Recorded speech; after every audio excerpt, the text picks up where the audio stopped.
De un famoso criminal que violó y asesinó a más de 30 niñas y adolescentes a lo largo de toda su vida y fue condenado a la pena capital, a la pena de muerte, pero antes de morir, un pastor que tiene este ministerio en prisión le predicó a Cristo y el criminal grabó un video pidiendo perdón a los familiares de los inocentes, un video póstumo porque se vio después que él ya fue ejecutado, ¿no?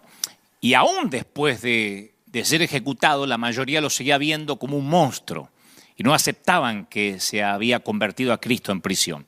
Y lo más sorprendente es que gran parte del pueblo cristiano expresó en las redes frases como que Dios me perdone, pero tipos así no tienen perdón, no le creo nada, no es creíble. A lo mejor se arrepintió porque sabía que se iba a morir.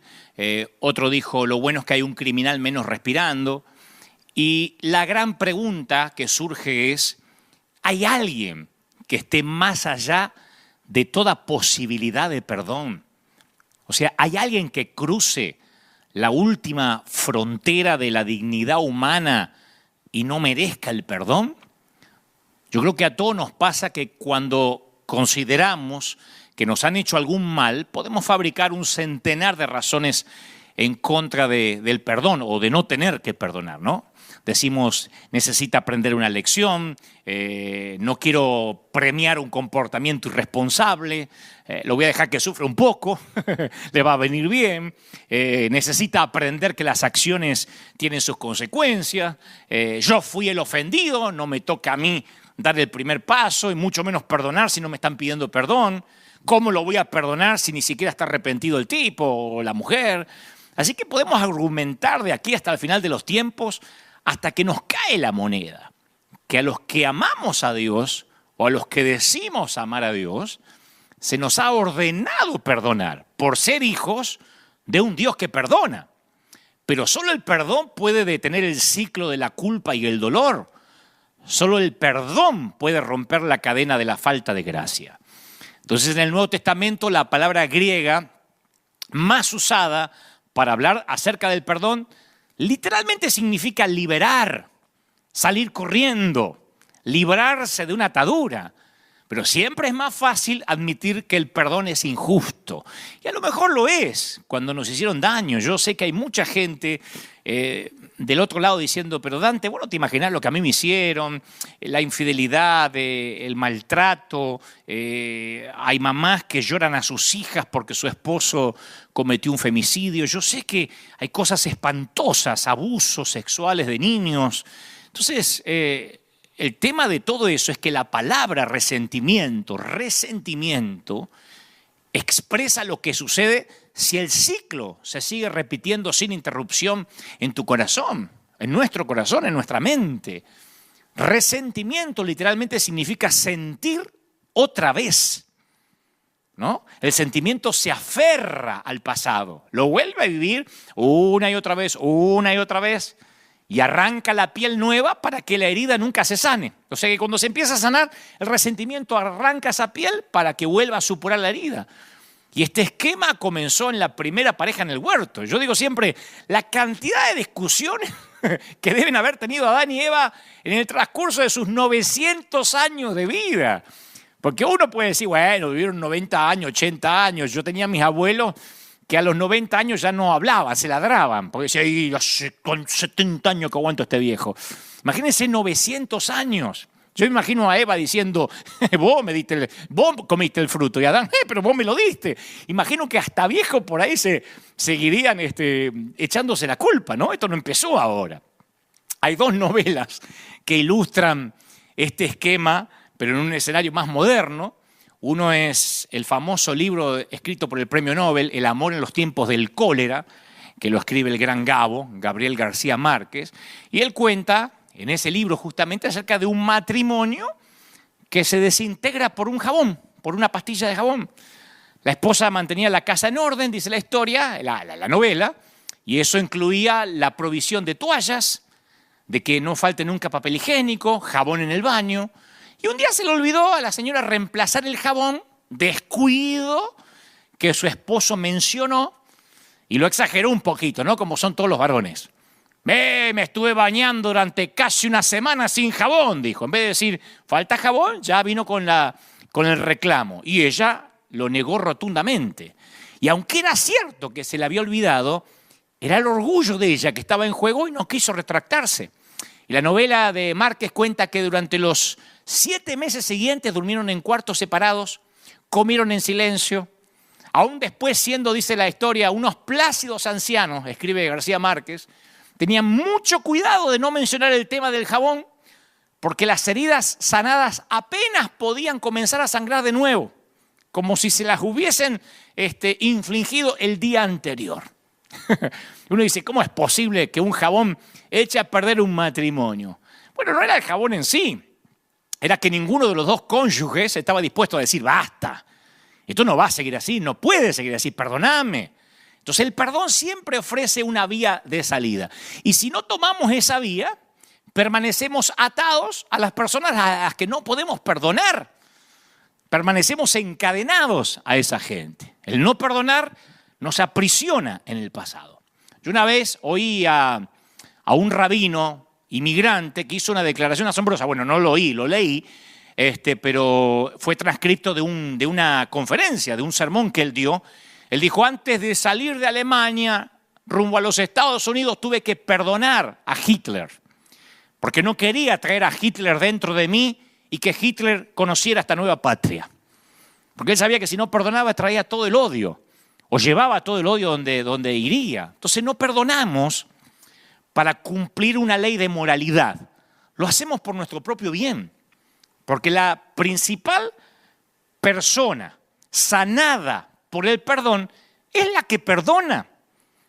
Cuando perdonamos de verdad, ponemos en libertad a un prisionero y después descubrimos que ese prisionero que liberamos somos nosotros mismos. Empezamos a ser libres cuando perdonamos. Hay un autor que llama al perdón un proceso de cirugía espiritual. Porque cuando perdonamos a alguien estamos separando el daño de la persona que lo cometió, de la persona que lo hizo. Es como que hacemos una dicotomía. Desconectamos a esa persona de la mala acción. Porque uno siempre tiende a identificar inseparablemente a la persona con el daño o el dolor que nos causó. ¡Ay, mi ex marido lo que me hizo! La loca de mi suegra, el fulano de tal, el consuelo aquel. Siempre estigmatizamos a la persona con el daño que nos hizo. Y al perdonar a esa persona, le cambiamos esa identidad, ¿no? Hace unos años yo leí la novela y después, obviamente, vi la adaptación al cine de la novela gráfica V de Vendetta, que le pertenece al sello DC Comics. Es una historia donde el Reino Unido, en la ficción, obviamente, en un futuro es gobernado por un partido dictatorial ultraconservador, totalitario, fascista, llamado Fuego Nórdico, y por un dictador también que hostiga al pueblo, ¿no? Y entonces en la historia, ahí se la voy a espolear un poquito, ahí aparece un individuo enmascarado que se hace llamar V y toma la justicia por mano propia. No te cuento más por si la quieres ver, ¿no? Pero es una suerte de versión más moderna del Conde de Montecristo, la famosa novela de Alejandro Dumas que también leí cuando yo era chico, ¿no? Que la venganza, la vendetta, como dicen los italianos, la vendetta, como hacen en la mafia italiana, la vendetta, que parezca un accidente. Yo tenía un programa de radio hace muchos años donde tenía un personaje de ficción que se llamaba el Apóstol Padrino, que era un italiano que manejaba la iglesia como si se manejara la mafia. Entonces, en la ficción le decían apóstol, el fulano de tal no está viniendo a la iglesia, entonces, ¿qué tenemos que hacer? Y el apóstol decía, vamos a suspenderlo. ¿Quiere que lo suspendamos del liderazgo? No, suspenderlo de una cuerda. Es la vendetta. Entonces la venganza, la vendetta, es lo más natural, lo más humano, lo que más nos sale. El perdón y el sentido de la gracia es lo más antinatural. La justicia y la venganza tienen una clase de poder racional, es lo lógico. En cambio, el poder de la gracia es diferente, no es lógico. La gracia no es racional, es escandalosa, es sobrenatural. El perdón inmerecido, no ganado, porque eso es el perdón, no es algo que se gana. Corta las cuerdas para que caiga de nuestra espalda el opresivo peso de la culpa.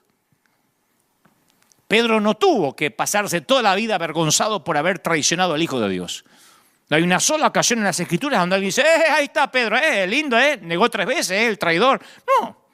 De hecho, sobre las espaldas de pecadores transformados como Pedro, Cristo edificaría su iglesia y la sigue edificando. Porque el perdón rompe el ciclo de acusaciones. El perdón afloja el nudo estrangulador de la culpa. Y los relatos de los evangelios parecen decir que el perdón tampoco le fue fácil al Señor. En una de sus últimas declaraciones antes de morir dijo, perdónalos, y eso incluía a todos. A los soldados romanos, a los líderes religiosos, a sus discípulos que habían huido como ratas en medio de la oscuridad. A vos, a mí. Perdónalos porque no saben lo que hacen. Solo por haberse convertido en un ser humano, el Hijo de Dios pudo decir claramente, no saben lo que hacen. Porque había vivido en medio de nosotros y ahora nos comprendía. La falta de gracia hace que se resquebraje la unión entre madres e hijas. Me ha tocado conocer en la congregación y a donde he viajado madres con hijas que se odian a muerte como si fueran las peores enemigas. Parece una locura pensar que una parió a la otra.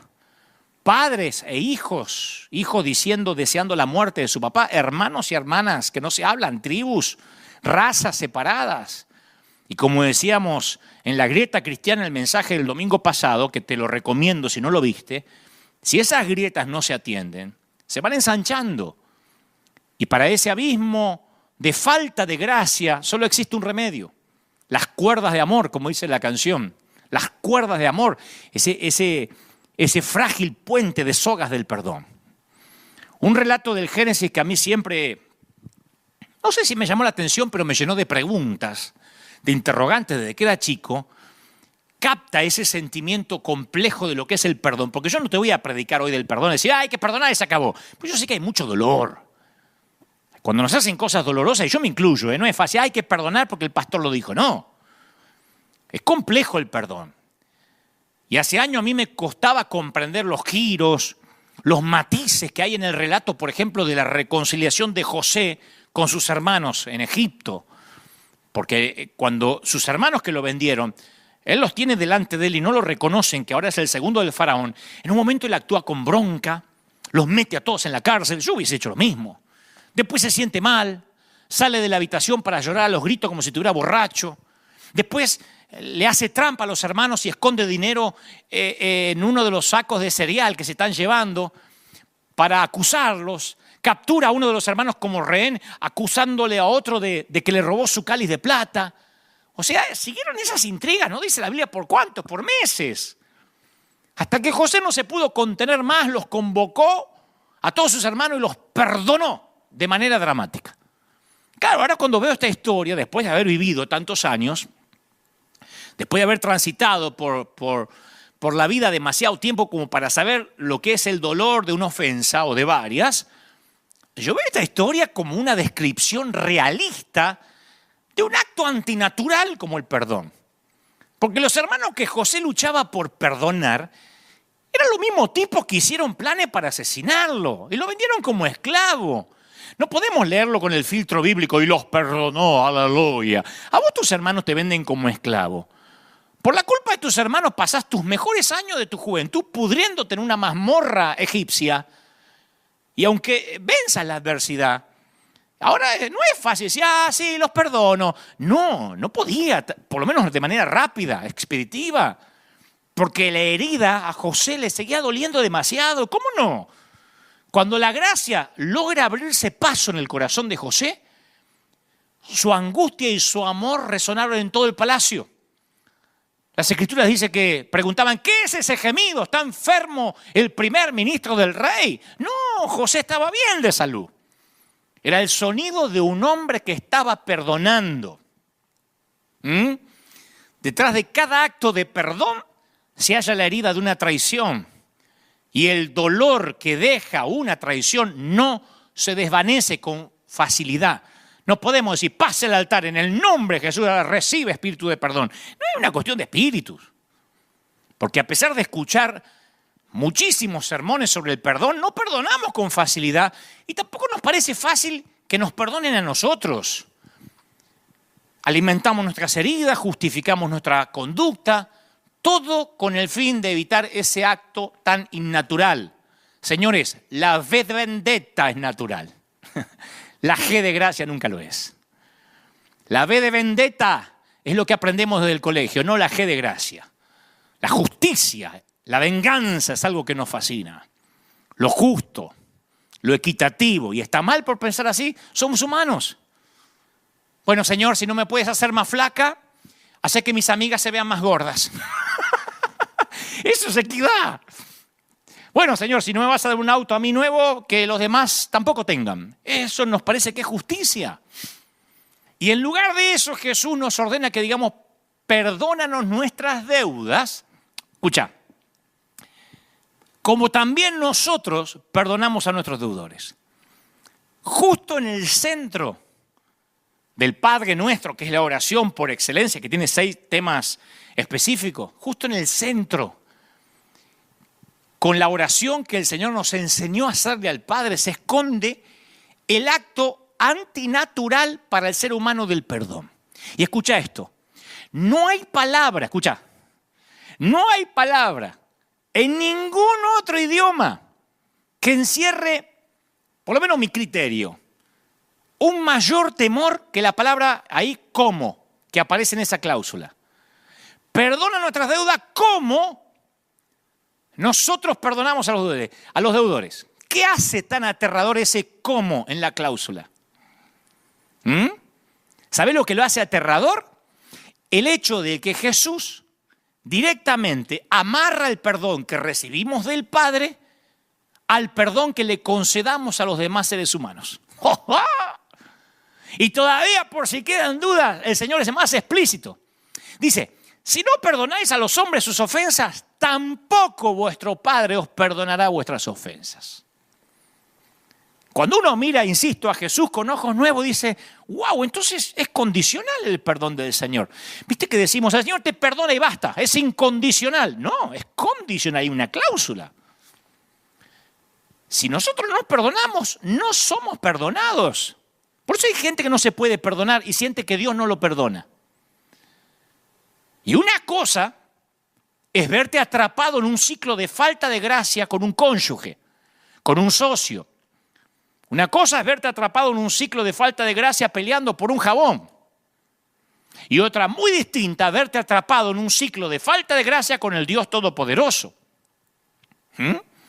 Pero el Padre Nuestro une ambas cosas. Cuando nosotros rompemos el ciclo de la falta de perdón y comenzamos de nuevo con nuestro prójimo, Dios también rompe el ciclo de la falta de perdón y comienza de nuevo con nosotros. Y es tan urgente la necesidad de gracia, de perdón, que hasta el Señor lo pone por delante de cualquier deber religioso. Por tanto, dice el Señor, si traes tu ofrenda al altar, ¿se acuerdan? Y ahí en el altar te acordás de que tu hermano tiene algo contra vos. Deja tu ofrenda delante del altar y andá. Reconciliate primero con tu hermano y entonces vení y presenta tu ofrenda. Me gusta que no dice que se la lleve, que la deje. A ver si después no se arregla con el hermano y no trae más la ofrenda. Dejá la ofrenda acá. Andá y arreglá y después la presentás. Me gusta eso. La parábola del siervo que no perdonó termina con una escena en la cual el amo lo entrega a los carceleros para que lo torturen. Y dice el Señor, porque nosotros decimos, ay, el Señor es tan dulce para hablar en las parábolas, ahí estaba entregado para que los carceleros lo torturen al tipo. Y el Señor dijo, así también mi Padre Celestial va a hacer con vosotros si no perdonáis de todo corazón, te perdono. Te perdono, ojalá que te agarre un tumor. No es así. Si perdonáis de todo corazón, cada uno a sus hermanos sus ofensas, dice Jesús. Yo habría deseado que estas palabras no estuvieran en la Biblia, pero están. Y salieron de los labios del mismo Cristo. Entonces, Dios, en primera instancia, nos consideró, nos confirió, nos concedió una responsabilidad terrible. Al negarle el perdón a los demás, estamos decidiendo que no son dignos del perdón de Dios y por lo tanto no lo somos nosotros tampoco. Con la misma vara que medimos, somos medidos. De alguna forma misteriosa, el perdón divino depende de nosotros. No dice, si orás por perdón mucho y haces mucho ayuno, el Señor te va a perdonar. Esto es casi una ley natural, una ley espiritual que se transforma en una ley natural. Así como la ley de gravedad, tiro esto, se cae, funciona, como la siembra y la cosecha. Esto es igual. Quiero que Dios me perdone, no me tengo que poner a orar para lograr que Dios me perdone. Tengo que perdonar. Así como yo hago, Dios lo va a hacer conmigo. Es una cláusula. Ahora, ya es bastante duro perdonar a unos hermanos malvados, como lo hizo José. Porque después todos son familia, es tu sangre, por ahí todos vivimos eso. Y bueno, invitar a la arpía de la cuñada a la Navidad, que se siente ahí, no le hablo en toda la noche, pero que venga, total es sangre. Pero perdonar a nuestros enemigos, a la banda de delincuentes del barrio, perdonar a los que promueven el aborto, perdonar a los pedófilos, perdonar al predicador hereje, perdonar al apóstol de la prosperidad. Es difícil. Perdonar al líder que te maldijo los hijos y la familia por haber salido de su cobertura apostólica. Al pastor que te discriminó cuando quedaste embarazada de soltera, pero después tapó el embarazo de la novia de su propio hijo. Sin embargo, la palabra perdón contiene la palabra don, que es un regalo. Y al igual que la gracia, el perdón tiene la escandalosa cualidad de ser inmerecido.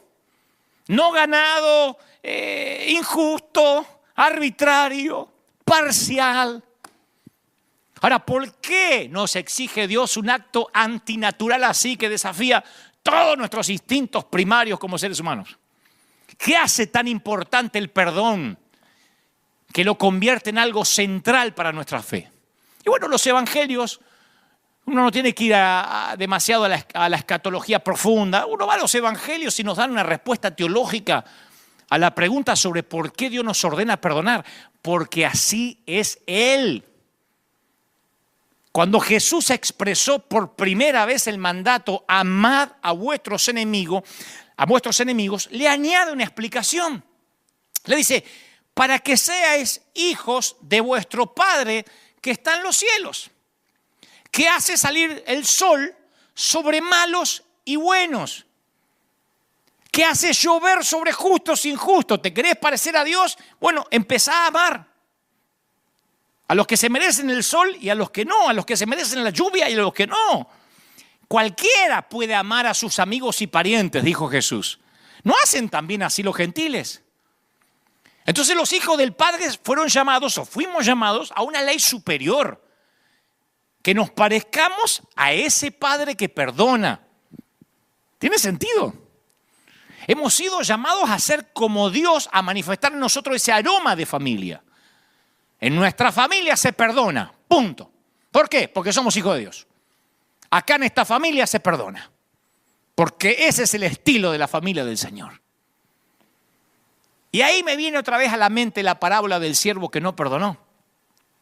El Señor contó que este siervo tenía todo derecho a molestarse porque su consiervo le debía un poco de dinero.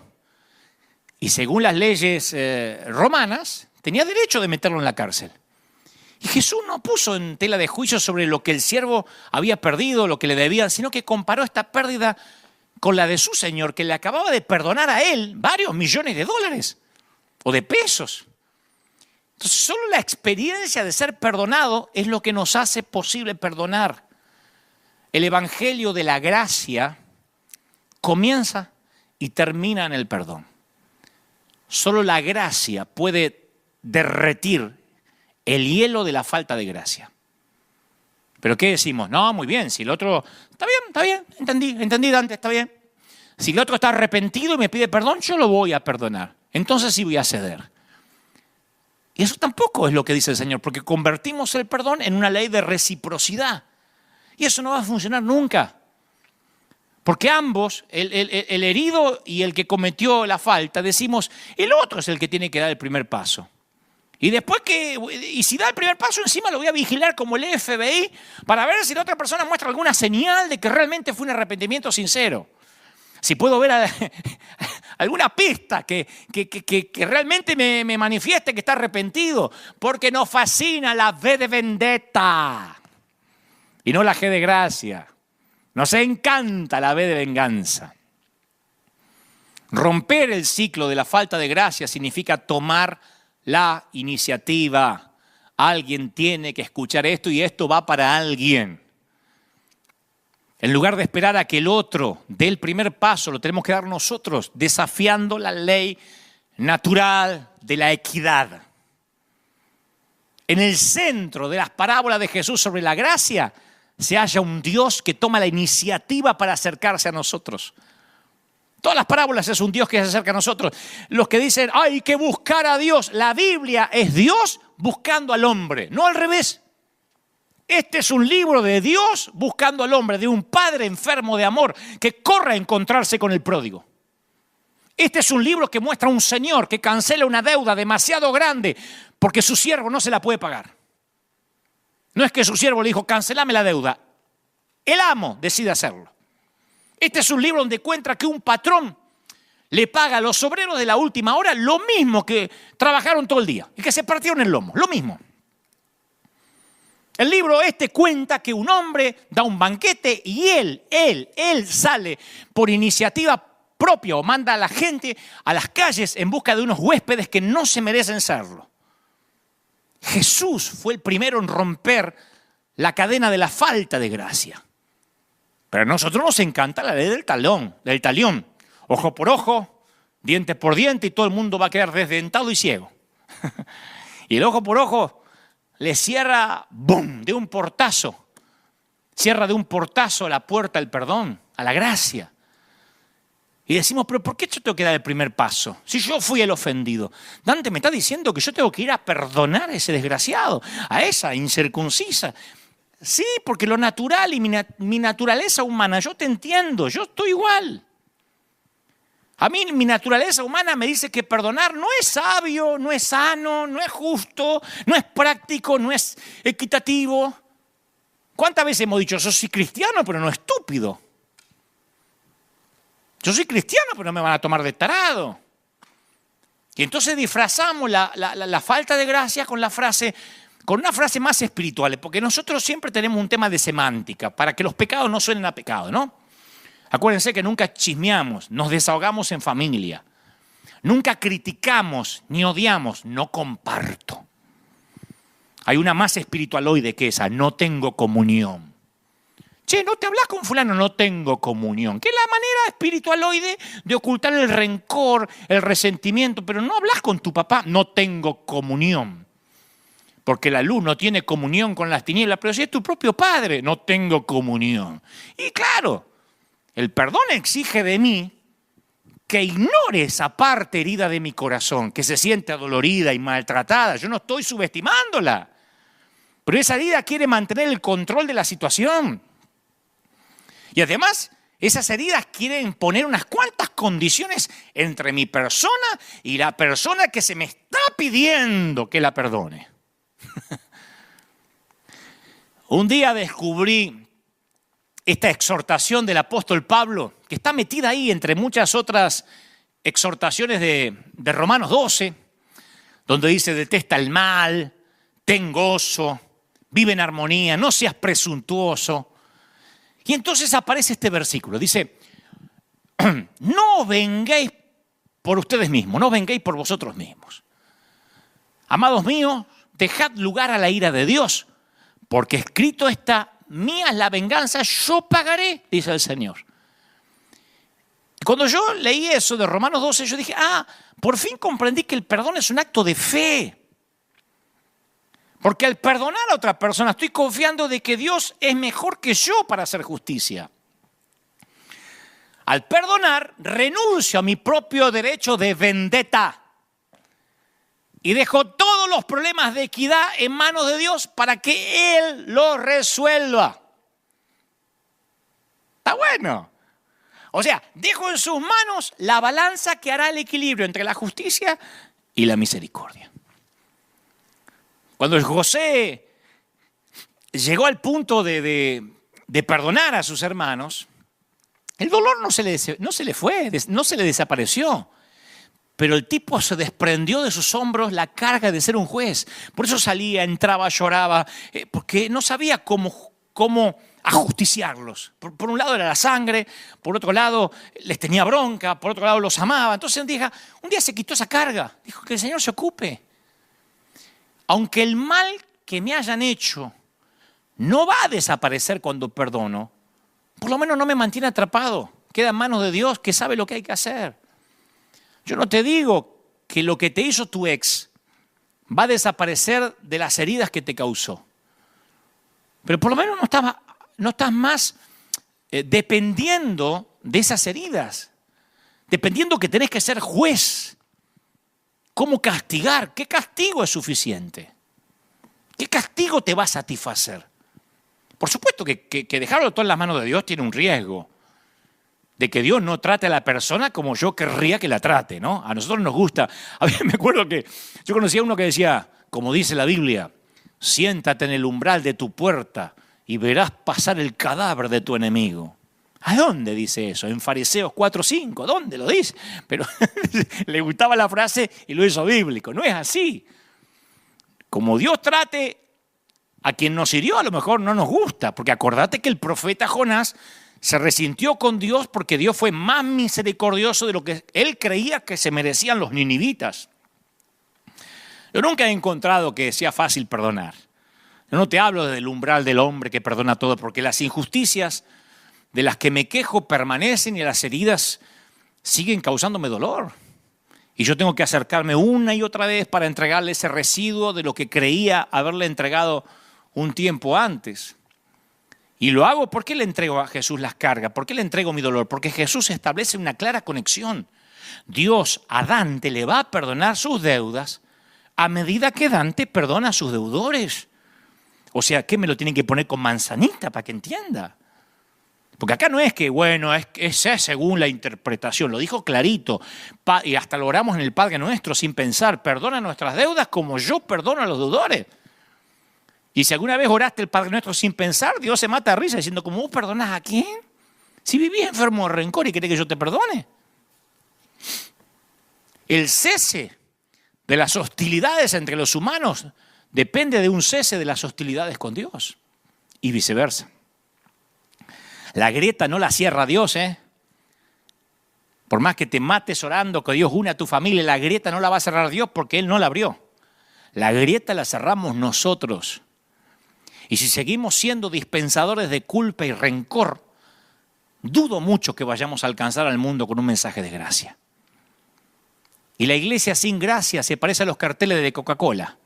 Esos que están en la calle, promocionamos la fe sin saciarla. Yo como cristiano cada vez me siento más preocupado por la forma en que la gente nos ve. La forma en que representamos nuestra fe ante los demás. Porque hemos sido llamados a presentar las buenas nuevas del perdón. Y cuando no estamos dispuestos a perdonar, las buenas nuevas no parecen ser tan buenas, ni tan nuevas. Nos comportamos como vendedores de un producto cuyos vendedores no están convencidos ni creen en él. Yo fui vendedor y siempre me decía mi gerente, para vender un producto tenés que comprar primero. Si no estás convencido de lo que estás vendiendo, un acto fallido te va a traicionar. Y cuando uno quiere hablar de amor y no ama, quiere vender perdón y no perdona, cuando decimos Cristo te ama y te quiere perdonar, pero odiamos visceralmente al que piensa diferente o al que tiene otra doctrina, entonces no suena creíble, no suena auténtico, no tiene peso, no tiene unción lo que decimos. Cuando los cristianos le hablamos a un inconverso de Cristo y ese inconverso no está de acuerdo con nosotros, es como que nos deja de interesar. Ah, yo ya le prediqué, ahora lo entregué en las manos del diablo. O sea, lo vemos como un enemigo. Pero un enemigo es alguien, como dijo alguien, cuya historia no hemos escuchado, no nos hemos puesto en sus zapatos. Pero siempre las ideas preconcebidas entran en juego, ¿no? Y para que se produzca un diálogo verdadero, necesitamos abrirnos pasos a través de esos estereotipos, tener en cuenta genuinamente cómo ve el otro, cómo piensa el otro. Tal vez esto sea en parte lo que Jesús quería decir cuando dijo, ama a tu prójimo como a ti mismo. El prójimo es el prójimo, no dijo al evangélico, al que tiene la misma doctrina, al que es bautista como vos, al que es pentecostal, al que pertenece bajo la misma cobertura apostólica, ama al prójimo. Yo dudo mucho que Dios lleve la cuenta de la cantidad de discusiones teológicas que ganamos, pero es muy posible que lleve la cuenta de cuánto amamos. Quizá el error es que pensamos que tenemos que tener amistad con la gente para ganarlos para Cristo. Yo me crié con gente así. Me acerqué a un inconverso para ver si lo puedo ganar para Cristo. Y capaz que no pensamos en términos de la sencilla amistad porque sí. Y el otro lo huele. Porque nuestro evangelismo no es orgánico, no es natural. Tenemos el síndrome del vendedor de las tiendas, del vendedor del negocio, del local, que estás mirando la ropa y dice, ¿le puedo ayudar en algo? No te quiere ayudar, te quiere vender algo de la tienda. Probá de decirle, sí, la verdad que sí, necesito pagar el alquiler, ¿me presta? A ver si te ayuda. ¿Le puedo ayudar en algo? A mí me enferma cuando estoy mirando y dice, ¿le puedo ayudar? Porque no me quiere ayudar. ¿Por qué no me es sincero y me dice, le quiero vender algo? ¿Qué le puedo vender hoy? Tengo ganas de vender porque no gané ninguna comisión en el día. Séme sincero, che. No me digas que me querés ayudar. Y el inconverso huele cuando nos acercamos y decimos, ¿estás mal? ¿Sabe que le queremos vender el evangelio? Que la amistad no es genuina. Y que cuando nos diga que no comparte, o que es católico, o que es testigo de Jehová, sabe que lo vamos a maldecir. Huelen que parece que trabajamos en mercadeo y no somos gente que amamos de verdad. No somos sinceros al decir que amamos. A mí me viven criticando por la gente con la que me doy.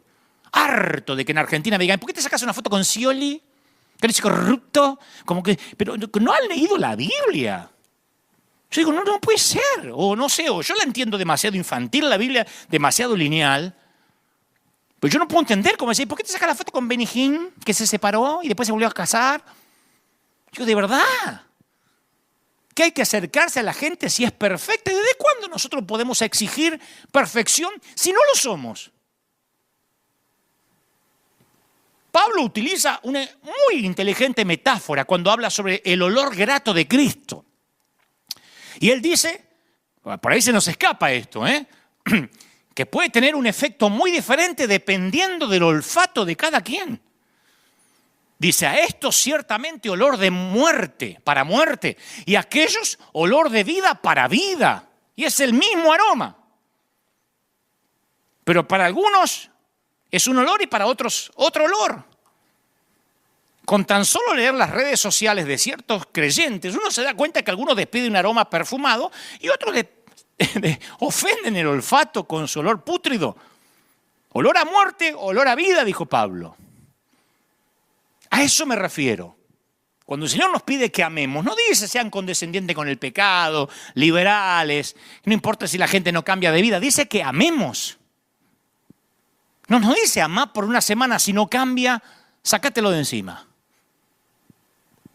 Hace un tiempo la CNN le hizo una entrevista a un pastor de North Carolina y él proponía literalmente, pueden buscarlo, ahí está, él proponía, le decía a los periodistas inconversos, él proponía que confinemos a todos los homosexuales y a las lesbianas dentro de un inmenso cerco. Él dijo, vamos a ponerlo dentro de un inmenso muro, porque a uno se dice, Trump quiere hacer un muro, Trump quiere hacer un muro.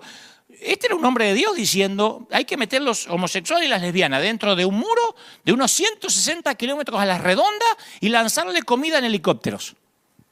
Y al final se van a terminar extinguiendo porque no se pueden reproducir. Esa es la cura para esa peste, dijo. Y todos los periódicos reprodujeron lo que él dijo. Ahora, me pregunto cuántas conversiones de fe puede producir una declaración de odio visceral como esa. ¿Y si fuera tu hijo que se tiene que quedar dentro de ese cerco de odio? ¿Si fuera tu hijo al que hay que tirarle comida de un helicóptero? Porque cuando uno le pone cara al pecador, todo cambia. Una cosa es hablar del pecador, mientras que no nos pase en casa. Hace poco un amigo evangélico, cristiano evangélico, cuya mamá era católica, decidió hacerle un servicio de funeral en su parroquia, respetando la religión de la mamá. Él tenía la oportunidad de que el pastor oficiara el funeral de su mamá, pero la mamá era católica y trabajaba como voluntaria en la parroquia. Entonces se le ocurrió a mi amigo que entre el pastor y el cura o el padre, el párroco de su mamá, se dividirían los devocionales. Hicieran un funeral compartido, pero en la parroquia. Y mi amigo estaba furioso. Me decía, estoy furioso por las conductas de mis hermanos evangélicos que fueron al funeral de mi mamá. Porque algunos le dijeron, si alguno de estos católicos, porque había muchos católicos, amigos de la mamá, si alguno de estos católicos que están acá aceptó a Cristo de verdad mientras hablaba el pastor, entonces la muerte de tu madre valió la pena. Para eso murió. Mi amigo estaba destruido.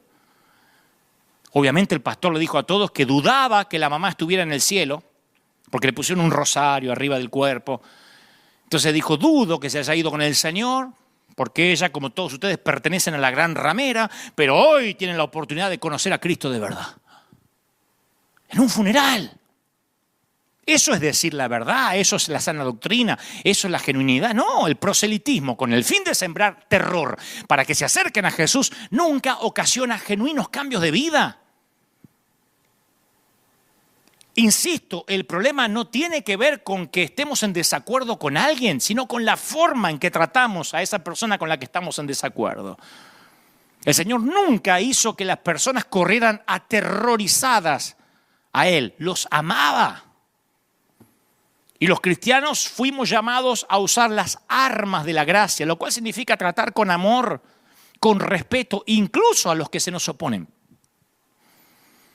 Jesús vino del Padre, lleno de gracia y verdad, escribió Juan. Yo pienso que en la iglesia hemos trabajado incansablemente en la parte de la fórmula que se refiere a la verdad. Defendemos la verdad en los concilios pastorales, en los credos, los volúmenes de teología, los puntos, las divisiones que ocasionan los puntos periféricos de la doctrina. Pero ¿te imaginas lo que sería si pusiéramos la misma energía en transmitir la otra parte del versículo, en transmitir lo que Pablo llama la incomparable riqueza de la gracia de Dios? Gracia y verdad, los dos deberían ir por igual. Así como yo los he amado, también ustedes deben amarse unos a los otros. Les ordenó Jesús a sus discípulos en la última cena. Fue Él quien dijo que el mundo sabrá que somos cristianos, lo dije el domingo pasado, y además sabrán quién es Él. Cuando sus seguidores estemos unidos en amor. Dios tiene un inmenso interés en nuestra forma de amar. Y Juan añade que por medio del amor damos a conocer al Dios invisible. Nadie ha visto jamás a Dios, pero si nos amamos unos a los otros, Dios permanece en nosotros y entre nosotros su amor se ha manifestado plenamente. Oh. Para probar hasta qué punto sabemos amar, tenemos que preguntarnos algo sencillito, un test sorpresa. Como decía mi maestra, prueba sorpresa, saquen una hoja. ¿Se alegran las demás personas de estar con nosotros? Los inconversos. No me digas, no, pero que tienen repulsión por mi santidad, porque no te la cree nadie. Acá nadie que me está mirando, ni yo orinamos agua bendita. Estoy hablando si la gente se siente cómoda, si tenés una empresa, un taller, una oficina, en tiempos normales y los vecinos. Porque Jesús se las arreglaba de alguna forma para atraer a la gente que la mayoría de los personajes religiosos repelían. Piensa en la prostituta que interrumpió una cena para ungirlo con un costoso ungüento o en Zaqueo. El recaudador de impuestos odiado por sus vecinos por ser un colaboracionista de los romanos. Y Jesús, en lugar de juzgarlos, los amó, los honró. Y mientras lo hacía, antes que digan, pero cambiaron de vida, mientras lo amaba, logró que aflorara a la superficie una sed que solo Él podía satisfacer, una necesidad de cambiar de vida. Eso logra el amor, no la doctrina, no la moral. Y los seres humanos tenemos la tendencia natural de retirarnos a un lugar aislado, de asociarnos con gente semejantes a nosotros, de evitar a aquellos que piensan distintos a lo que pensamos. Y no estoy haciendo una crítica a esos que me miran, porque yo también soy así. Yo soy el primero que se considera roto. Yo confieso que prefiero, si me dan a elegir, yo prefiero la comodidad de una reunión de amigos que piensan como yo, si es posible que sean todos del Barça, si es posible que sean argentinos, uruguayos a lo sumo, si tengo que elegir, no estoy diciendo hay las otras nacionalidades, no. Si tengo que elegir, yo elijo a los amigos que puedo tomarme un Malbec mendocino a la incómoda situación de estar en otros encuentros sociales. Pero esos otros encuentros sociales donde yo estoy más incómodo son precisamente las conversaciones que necesito para vivir mi fe. No hace falta gracia para relacionarse con alguien que tiene un aspecto similar al mío. ¿Para qué quiero usar la gracia para alguien que piensa y actúa como yo? O lo que es peor, sí, pastor, con lo que usted diga, pastor. Ahí estamos, pastor, mande, pastor. Cuerpo a tierra, sí, pastor, mátate, me suicido, pastor. ¿Para qué queremos gracia? Dentro del templo todos somos espirituales.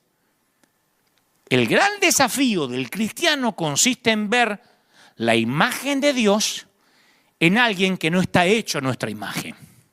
Lo voy a decir otra vez.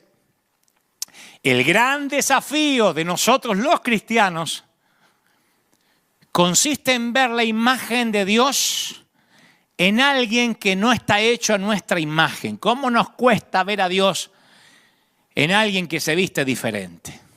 No vas a decir que esa loquita, cómo se pintorrajea la jeta, tiene a Dios. ¿Por qué? Porque no se viste amargada como vos. No vas a decir que ese con los aros que tiene y el pelo como se los paró, ese está lleno de Cristo, ese no tiene santidad. ¿Por qué?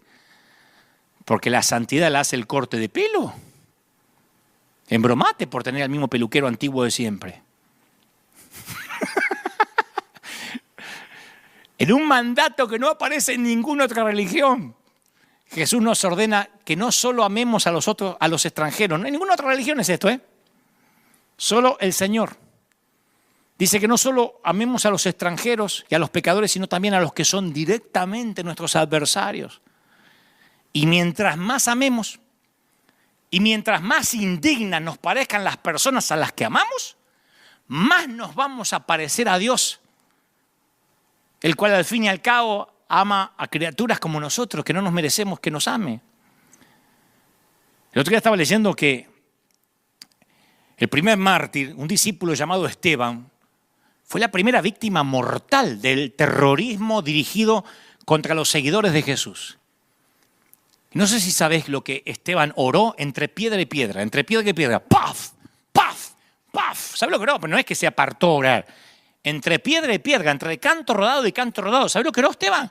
Señor, no tomes en cuenta este pecado. ¡Pah! Y lo mataban.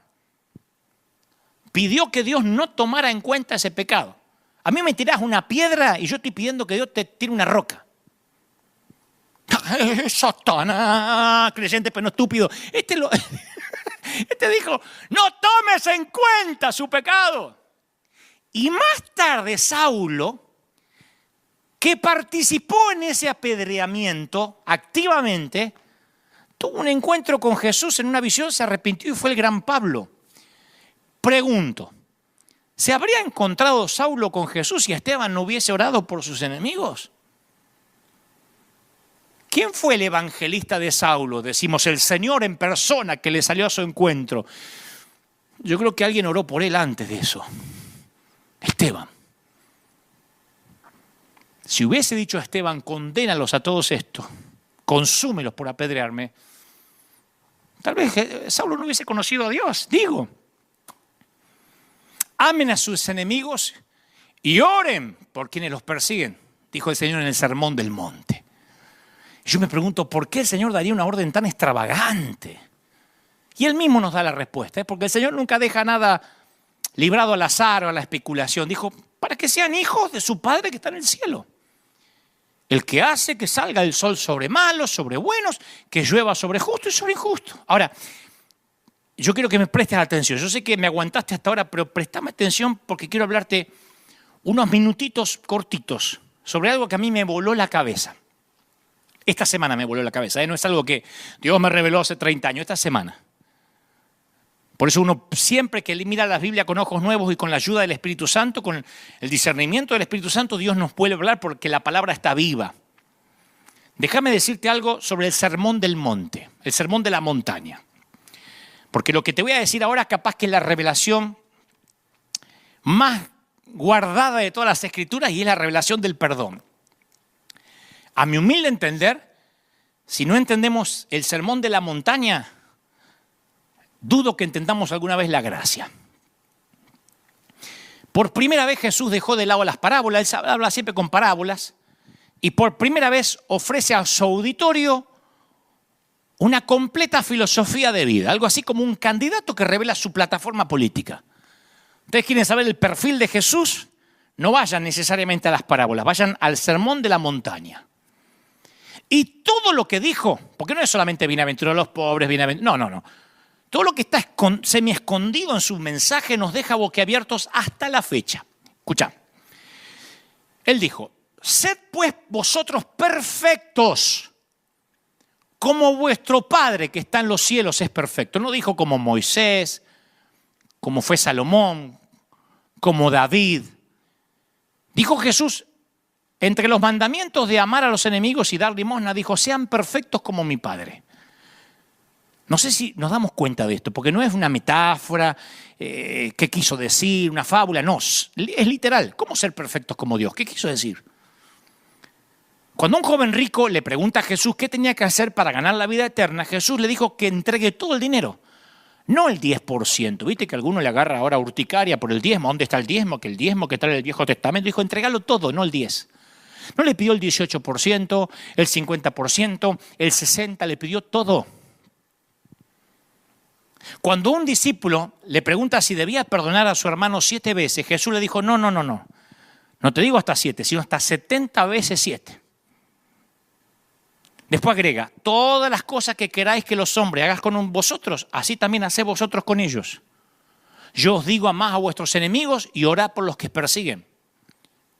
Imaginen a Jesús predicando así en la montaña, porque uno se lo imagina muy a lo Hollywood. De ahí surge la frase siempre, ay, así no hablaría Jesús. Ese es el Jesús de Hollywood. El verdadero tenía que hablar en una montaña fuerte para que lo escuchara el último que estaba allá. No podía hablar como los actores del cine. ¡Escuchadme! Ojo por ojo y diente por diente, ¿no es cierto? Así dijeron nuestros antepasados. Amarás a tu prójimo y aborrecerás a tu enemigo, ¿no es verdad? Amén, gritó una vieja.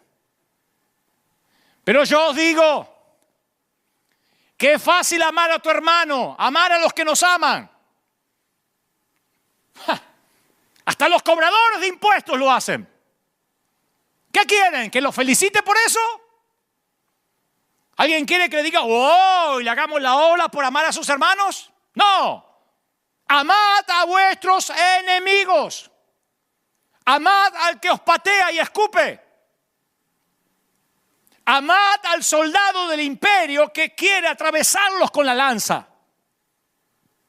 Ahí ya no hay nadie diciendo amén. Amad al ladrón que os despoja y tortura. Escuchadme. Dije, amad a vuestros enemigos. Si un soldado romano te abofetea la mejilla izquierda, dale la otra. Si alguien con autoridad del César te obliga a caminar 1 kilómetro, no te niegues, pero camina 2. Si alguien te roba el manto, dale también la camisa. Escuchadme. Yo digo que es difícil seguirme. Lo que digo, nunca jamás nadie lo ha dicho desde que comenzó el mundo. Y yo creo que en ese sermón de la montaña muchos empiezan a ir. Uno puede imaginar la respuesta de la gente del pueblo. El sermón del monte no los motivó, los enfureció. Y esta es la descripción que hace Jesús de su relación con la Torá, con la ley. no penséis que he venido para abrogar la ley de los profetas. No he venido para cambiar nada, he venido para hacerla cumplir. Porque os digo que si vuestra justicia no fuera mayor que la de los escribas y fariseos, no entraréis en el reino de los cielos. Estoy seguro que nunca viste el Sermón de la Montaña así. Esta última afirmación los enfureció más. Algunos dicen, no, el Sermón del Monte fue maravilloso. No. Les digo que si no eran más perfectos que los escribas y fariseos, se irían al infierno. Y los escribas y fariseos competían entre sí. Habían dispensado la ley de Dios en 613 reglas, 248 mandamientos, 365 prohibiciones, reforzadas esas reglas con 1521 enmiendas. ¿Cómo competís con gente así? Para no violar el tercer mandamiento, no tomarás el nombre de Jehová tu Dios en vano, se negaban a pronunciar el nombre de Dios.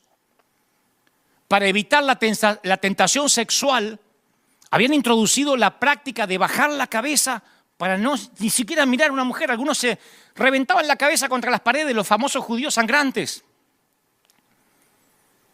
Para evitar profanar el sábado, habían declarado ilegales 39 actividades que se catalogaban como trabajo. ¿Cómo podía la justicia de una persona común que está escuchando el Sermón del Monte sobrepasar la de semejantes profesionales de la fe? Jesús, escucha esto, para los que dicen, Jesús es súper gracia. Jesús llevó la ley tan lejos, más allá de lo que cualquier fariseo jamás habría hecho. El Sermón del Monte complicó la ley mucho más. Jesús hizo imposible que alguien pudiera cumplir la ley y luego la mandó que la cumpliéramos. Jesús hizo imposible que alguien pueda cumplir la doctrina y después mandó que la cumplan. ¿Qué quería hacer el Señor? Mira algunos ejemplos. Todas las sociedades en la historia de la humanidad han tenido leyes contra el homicidio. Pero ninguna sociedad ha establecido nada que se parezca a lo que dijo Jesús. Yo os digo que cualquiera que se enoja contra su hermano será culpable de juicio. Cualquiera que le diga a su hermano necio, fatuo, no, perro, falso profeta, apóstata, lobo rapaz, necio solamente, quedará expuesto al infierno con fuego. Oh, el que le dice necio a su hermano, yo crecí con un hermano mayor. ¿Cómo pueden convivir dos hermanos en una misma pieza, en una misma habitación, en la adolescencia, sin insultarse varias veces durante toda una vida? Así que yo me iba al infierno seguro con el Sermón del Monte. Todas las sociedades tienen tabúes contra la promiscuidad sexual. Pero ninguna sociedad ha propuesto jamás una regla tan estricta como la de Jesús. Cualquiera, ya saben de cuál es, ¿no? Cualquiera que mira a una mujer, esto fue en el Sermón del Monte, cualquiera que mira a una mujer para codiciarla, ya adulteró con ella en su corazón, ya te fuiste a la cama con ella. Por tanto, si tu ojo derecho te es ocasión de caer, y da la solución también, si tu ojo derecho te es ocasión de caer, sácalo, échalo de ti, porque es mejor que se te pierda uno de tus miembros y no que con todo tu cuerpo, que con los dos ojitos y la visión 20/20 te vayas directo al infierno. Mejor que como Andrea Bocelli te vayas al cielo. Yo he escuchado que hay sociedades que piden que castren a los violadores reincidentes, pero nunca escuché que se proponga algún tipo de mutilación facial por miradas lujuriosas. Divorcio. En la época de los fariseos se debatía acaloradamente cómo interpretar la ley de Moisés respecto al divorcio. Al esposo, en los tiempos de Jesús, le bastaba con decir 3 veces, te divorcio, te divorcio, te divorcio, para que el divorcio fuera firme, con que lo dijeras 3 veces. ¿Te imaginas si esto fuera así? La cantidad de divorciados que tendríamos. Algunos maridos dirían 50 veces te divorcio para estar recontra divorciado. Jesús dijo, yo os digo que el que repudia a su mujer, a no ser por causa de fornicación, hace que ella adultere. Y el que se casa con la repudiada comete adulterio. Y de allí, los que no interpretan La esencia del Sermón del Monte afirman que hay que mantener los matrimonios siempre a cualquier precio, aun cuando el respeto, el amor, la paz y la dignidad se fumaron. Por eso hay matrimonios que terminan siendo una institución matrimonial vaciada de relación. Pero al tema que vamos. Por último, Jesús habló de la violencia. ¿Quién puede sobrevivir y cumplir lo que Jesús estableció? No resistáis al malo. A cualquiera que te hiera una mejilla, dale la otra. El que te quiera poner un pleito y quitarte la túnica, dale también la capa. Entonces, cuando yo examino estos estrictos mandamientos del Sermón del Monte, me pregunto, ¿cómo hago para cumplirlos? ¿Están ahí? ¿Qué espera Jesús? ¿Que yo le dé limosna a cuantos mendigos se me cruzan en el camino? ¿Cómo haces si vivís en Argentina, en Venezuela? Cobras tu sueldo y desde que llegás, o tu salario, desde que salís de la fábrica hasta que llegás a tu casa te quedas sin sueldo porque según el Señor no tenés que dejar ningún mendigo sin darle algo.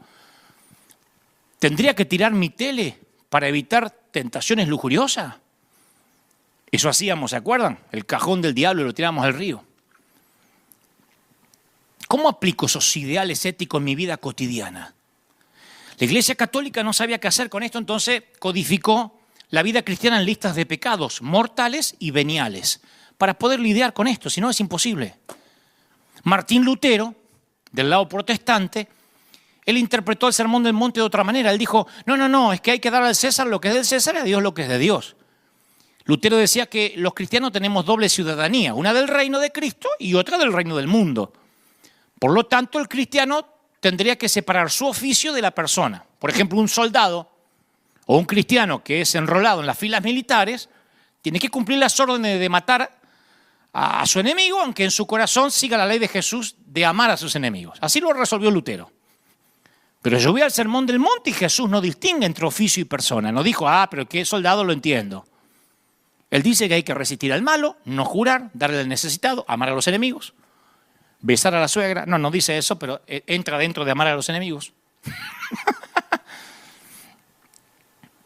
Y por mucho que trato, no puedo encontrar una forma de suavizar el Sermón del Monte. Si el Sermón del Monte establece la norma de Dios para la santidad, estamos todos fregados, diría Montaner. Y los que hasta acá no se me fueron y dicen, entonces, ¿de qué se trata? ¿A qué querés llegar, Dante, con esto? Este es el gran secreto. Escucha, esto te va a volar la tapa del cerebro como me la voló a mí. El Sermón del Monte no me ayuda a mejorar. No te ayuda a mejorar. Nos revela toda la forma en que no lo estamos logrando. No podemos decir que el Evangelio es imperfecto porque sus seguidores lo somos. No podemos juzgar a Cristo por quienes llevamos imperfectamente su nombre. Si yo conozco el camino a casa y lo recorro borracho, no es que el camino es menos bueno porque yo me voy tropezando. Hay una forma de resolver este misterio. Aceptar que nunca vamos a dar la talla, pero que tampoco tenemos que lograrlo. A vos y a mí se nos juzga por la justicia de Jesús que vive dentro de nosotros, no por nosotros mismos. Ninguna condenación hay. ¿Para quién? Para los que guardan la doctrina, para los que cumplen el Sermón del Monte, para los que están en Cristo Jesús. El pensar, por fin lo conseguí, soy santo, es un engaño.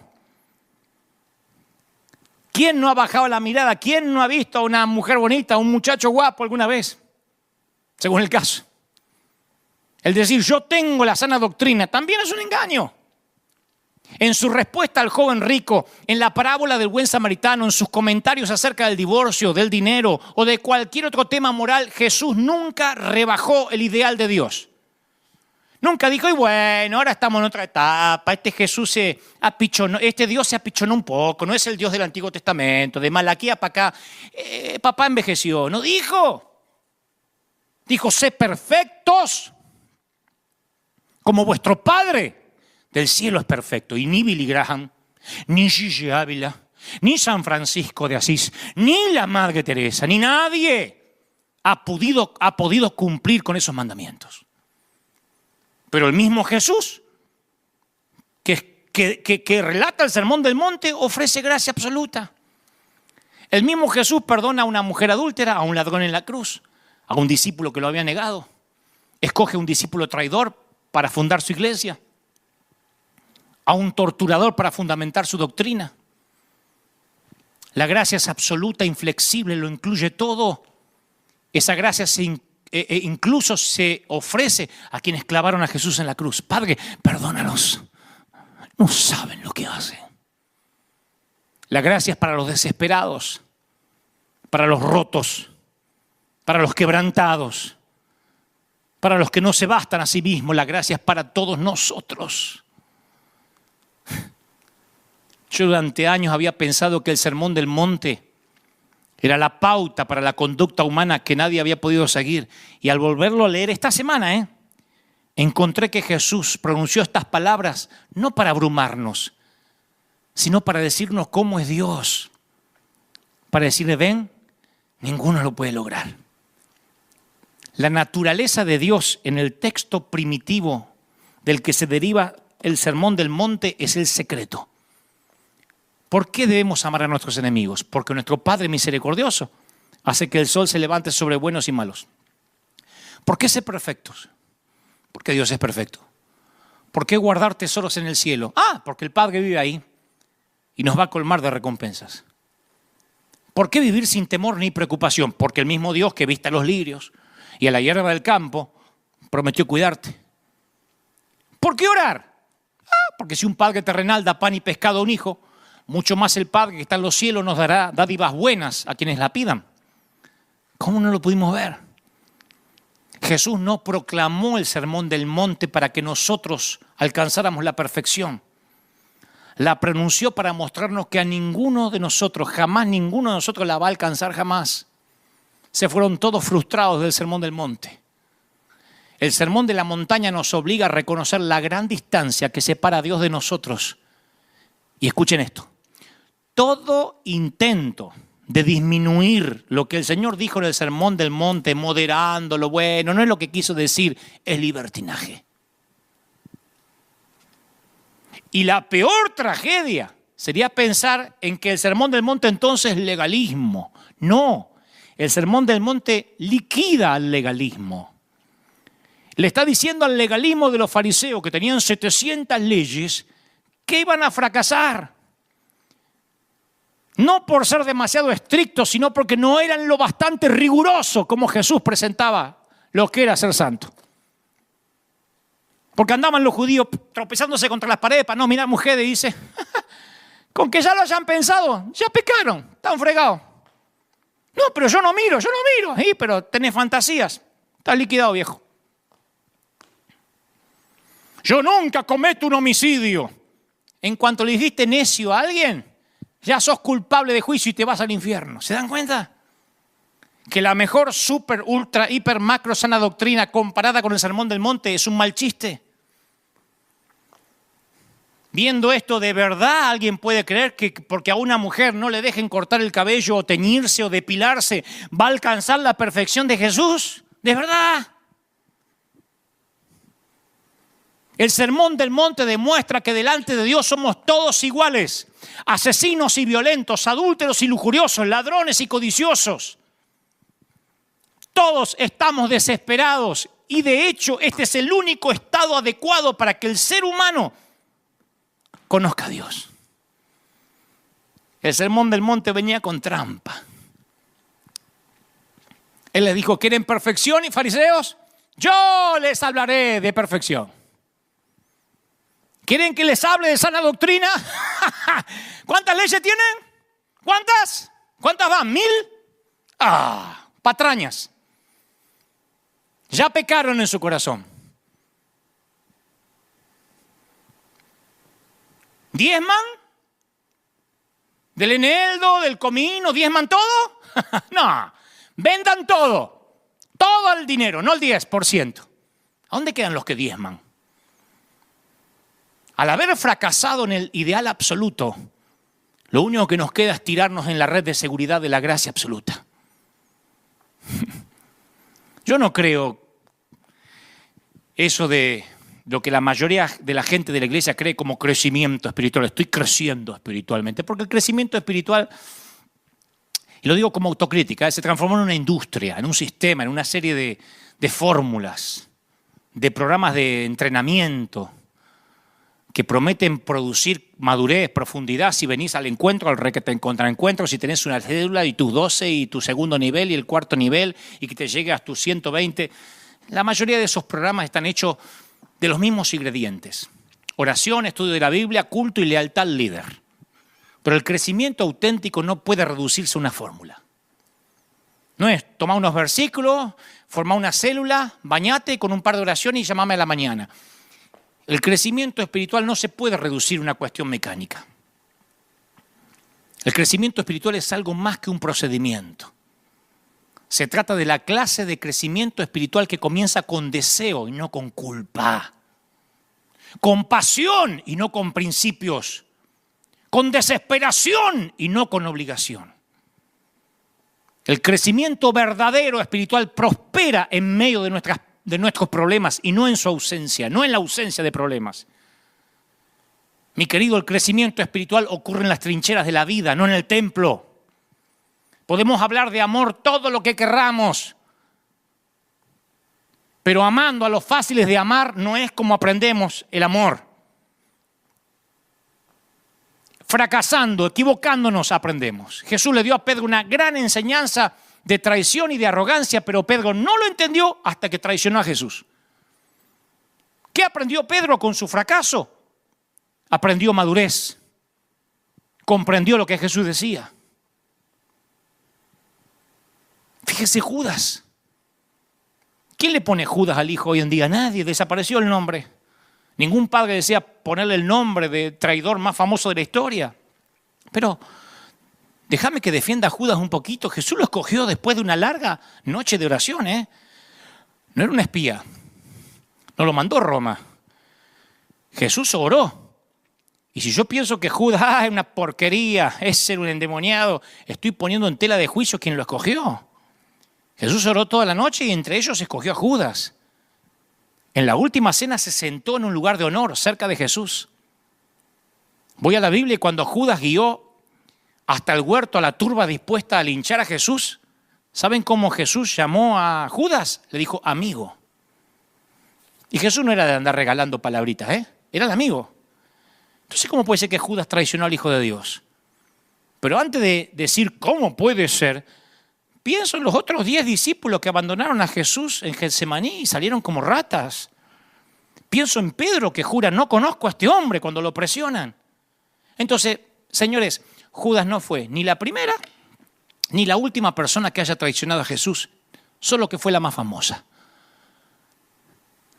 Y no conozco otro contraste más marcado que el de Pedro y Judas, porque ambos tuvieron liderazgo dentro del grupo de los discípulos, ambos vieron las mismas cosas, ambos pasaron el mismo ciclo de esperanza, de temor. Cuando aumentaron los riesgos, ambos negaron al maestro. Y ahí termina la semejanza. Escucha esto, Judas no estaba endemoniado, aunque dice que el diablo entró en él, no dice que se endemonió. Judas era un legalista. ¿Sabe por qué Judas murió? ¿Sabe por qué Judas se quitó la vida? Porque no quiso recibir lo que Jesús vino a ofrecerle. Porque como dije la vez pasada, en vez de correr a la cruz, corrió al templo y no encontró gracia. Cuando fracasó en su vano intento de santidad, se suicidó. Y hay muchos que se han suicidado espiritualmente queriendo seguir la sana doctrina. ¿Qué hizo Pedro humillado? Siempre receptivo al mensaje de gracia, porque él lo único que necesitaba era gracia, porque era un metepata. Pasó a dirigir un avivamiento en Jerusalén que no paró hasta Roma. Vos me estás diciendo, Dante, ¿estás alentando a la gente a fracasar para que crezca? No, estoy animando a la gente a crecer, lo cual significa que vas a fracasar. Escucha esto, no te lo va a decir ningún predicador. Te vas a caer y te vas a levantar. Y si no es por gracia, no vas a poder crecer. Vas a equivocarte, vas a tener pensamientos lujuriosos. Cientos y más de decisiones que tomes frente al altar van a conformar un crecimiento genuino, pero van a ser muchas decisiones, no una. Algunas decisiones te van a acercar a Dios, otras te van a alejar, pero todas van a contribuir a una relación profunda, con textura, con Dios. Durante mi adolescencia, yo tomé un montón de decisiones. De ser cristiano, de volver a ser cristiano, de reedificar mi vida en Dios, de rededicar mi reedificación y mi rededicación, de entrar a un servicio en tiempo completo, de tratar mejor a mis padres. Le di mis hormonas a Dios un montón de veces, se las volví a quitar porque las necesitaba, se las volví a entregar. Más de una vez me quería bautizar de vuelta a ver si la arreglaba. Y fui sincero en cada una de esas decisiones. Y aún así tuve éxito en actuar consecuentemente solo 2 o 3 días después del domingo. A mí los pasos al altar y las promesas de dedicación me duraban hasta el miércoles. Nunca llegué al jueves. Pero esos 3, 4 días ponían el fundamento para la decisión del domingo siguiente. Mi vida iba así. Y sigue siendo así, ¿eh? Pero yo no habría podido tomar la decisión siguiente si no hubiese tomado la anterior. Estaba creciendo. Estoy creciendo. Tomando una decisión a la vez. Mi crecimiento a veces parece incoherente, pero Él nos ama cuando no queremos que nos ame. Él sabe que no vamos a poder cumplir el sermón del monte. Yo no puedo cumplir ni uno de las cosas que dijo, ni una. Él nos ama cuando actuamos como no cristianos. El amor del Señor es pegadizo, persistente. Voy a terminar con esto. Como siempre cambio los nombres para no herir susceptibilidades. Conozco a un padre, la historia de un padre, al que llamaré Daniel, que nunca abrazó a sus hijos ni le dio palabras positivas porque fue criado a la antigua y repetía la historia. Y aunque él es violento y difícil, los hijos lo aman, lo respetan. Pero papá, al igual que todos los papás, tiene sus cuotas de defecto. Y toda su vida Daniel, este papá, ha estado luchando con los demonios de su infancia, porque no le fue fácil su infancia tampoco. Con su propio padre que nunca estaba satisfecho con él. Y Daniel y su hijo menor, al cual voy a llamar Junior, tienen una relación estrecha que comienza a desintegrarse de a poco a medida que el hijo va creciendo, a medida que Junior va creciendo y se va dando cuenta de cómo es el padre. Bueno, una tarde, Daniel entra a su casa tambaleando por el alcohol y comienza a abusar físicamente de su esposa. Y cuando los hijos, son 2 que viven en la casa, oyen los alaridos de la madre, saltan de las camas e intentan detener al padre para que no le pegue a mamá. Junior agarra a Daniel del cuello de la camisa y lo pone contra la pared, y el otro hermano trata de agarrarlo de las piernas y los brazos. Y cuando los gritos y el llanto se apagan, Daniel se tambalea hacia atrás y en medio de la borrachera se da cuenta que llegó a un punto de destruir su matrimonio y su familia. Y humillado y enojado se aparta de la familia y sale de un portazo. Y más tarde, cuando los hijos se tranquilizan en la cama, Junior encuentra a su mamá parada en la entrada de la casa. Será tarde. La mamá le dice, me estoy empezando a preocupar. Tu padre por ahí está en problemas. Y Junior está enojado. Y le dice, espero que se muera. La mamá le dice, no esperes eso. Quiero que vayas por él. Y a regañadientes Junior busca a su padre en las calles cercanas a su casa, el barrio. Lo conocía bastante. Y encuentra a su padre Daniel desplomado debajo de un árbol, musitando un triste diálogo imaginario con su padre muerto. Llorando le dice, papá, soy un desastre como siempre me lo dijiste. No pude ni formar una familia. Y el hijo, cuando oye las palabras lacrimosas de su papá, comienza a entender por qué él es como es. Finalmente Daniel se tira sobre el pasto, llorando. Su hijo se agacha para levantarlo y dice, vamos papá, te llevo a casa. Creo que ahora te entiendo. Y cuando levanta a su papá borracho, le dice, te amo papá. Y Daniel, su papá, lo empuja y camina tambaleante cruzando el parque. Y Junior, al principio enojado, pero continúa diciendo, te amo papá, te amo. No me trates de detener porque te amo. Y Daniel trata de escaparse de su hijo, Pero Junior comienza a hacer círculos alrededor y lo provoca. Te amo, papá. Vamos, papá, te amo. Atrévete a detenerme, te amo, papá. Y cuando Daniel tiene claro que no puede escapar o alejarse del amor de su hijo, Junior lo sostiene fuerte y lo lleva a casa. Y Daniel está enojado debido al amor incondicional, implacable y testarudo de su hijo. No importa cuán feo se vuelva él, su hijo se niega a dejar de amarlo.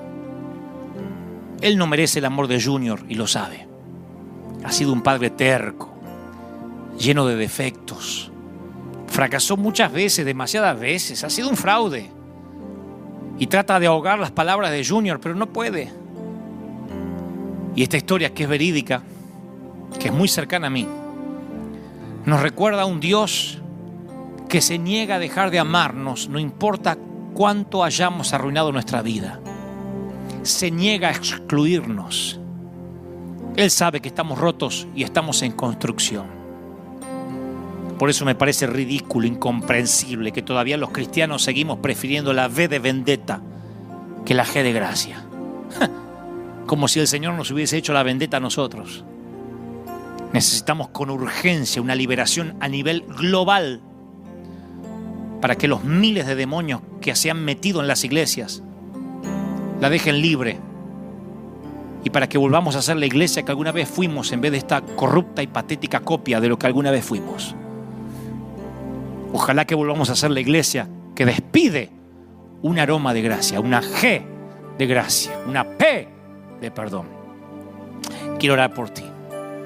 Si estás por primera vez oyendo esto, este evangelio es para ti. ¿Cómo te ama el Señor? Yo te amo. No te conozco, pero te amo. Dios sabe que es verdad. Y Él me dijo que te dé un abrazo, que te dé un beso. Me dijo que te extraña horrores. Que no te tienes que bañar ni perfumar, que corras así a la mesa. Vamos.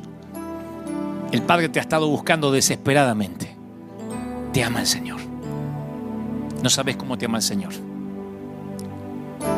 No sabes cómo te ama el Señor, cómo te necesita. Te ama el Señor. Di conmigo: Señor Jesús, entra en mi vida. Te recibo como mi suficiente Salvador. Anota mi nombre en el libro de la vida. No me sueltes, Señor, yo no te voy a soltar. Gracias por morir por mis pecados. Repite conmigo, di: y como sabrás, soy un desastre. Dirían los mexicanos, soy un desmadroso. Pero tú me amas así, ¿verdad? Quiero correr hacia ti, no voy a lograr nada de lo que pides. Así que me arrojo a tus cuerdas de amor, a las cuerdas de la gracia. Amén y amén. Voy a orar por todos aquellos que ahora están mirando de sus hogares. No importa lo que haya pasado con tu vida, me dice el Señor que te diga que te ama tanto el Señor, que no solo ha dado la vida de su Hijo, que Dios ha dado la vida de su Hijo, sino que Él tiene propósito para usarte, para bendecirte. Yo quiero que donde estés te pongas de pie, que levantes tus manos, a donde estés. Allí el Señor me dice que te diga que hoy algo va a ocurrir. Milagros van a comenzar a ocurrir. Yo siento que el Señor va a hacer algo que ojo no vio, ni oído yo, ni han subido a tu corazón.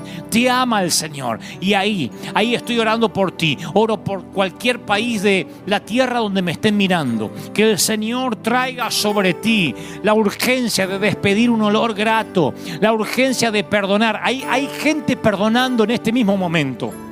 El Señor me muestra a mamis perdonando a sus hijos, a hijos perdonando a sus padres. El Señor me muestra gente perdonando a sus cónyuges, a sus ex, aún ese hombre que te golpeaba. No te dice el Señor que tienes que regresar con él necesariamente, pero hay una carga de haber querido ser juez. Hay ataduras que te han atado por años que se están cayendo ahora. Y el Señor me dice que te diga: hoy tienes que dejar tu justicia, la justicia que quisiste operar por mano propia. En mis manos, dice el Señor. Hay una unción de perdón. Hay una unción donde el Señor dice: hoy vengo sobre ti para ayudarte a perdonar. Yo quiero que perdones a tu padre, a tu mamá, porque tal vez no te dieron la crianza que querías tener o que creíste merecer, porque te abandonaron, porque tal vez no te dieron abrazos, o porque tal vez tuviste que ir a buscar a tu padre en una esquina y borracho hacerle entender que lo amabas, porque tuviste que desintoxicarlo para poder hablar con él. Yo quiero que lo perdones ahora. Tal vez ni siquiera esté vivo, tal vez esté